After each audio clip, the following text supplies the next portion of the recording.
रमजान की पहली सहरी थी।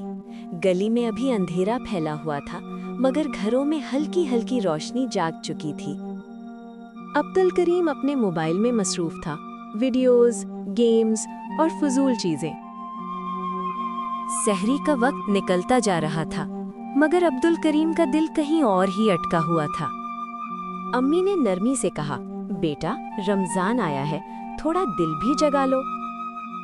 दिन गुजरता गया, रोजा तो रख लिया, मगर जबान पर शिकवे थे, दिल में गुस्सा था और हाथ में मोबाइल। ना नमाज में दिल लगा, ना कुरान। एक दिन असर के वक्त अब्दुल करीम मस्जिद के बाहर बैठा था। वहां एक बूढ़े बाबा खामोशी से कुरान पढ़ रहे थे। अब्दुल करीम यूं ही बैठ गया। रमजान तो दिल को साफ करने आता है, फजूल चीजों से दूरी, जुबान की हिफाजत और रब से जुड़ने का महीना है। अगर दिल ही खाली रहे तो पेट भूखा रखने का क्या फायदा। ये बात अब्दुल करीम के दिल में उतर गई।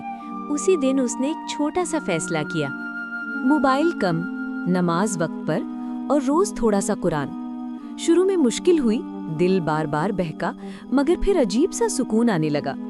इफ्तार के वक्त दुआओं में उसकी आंखें नम हो गईं।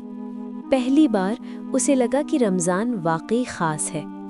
ईद से एक दिन पहले अब्दुल करीम ने बाबा को ढूंढा, मगर वो ना मिले।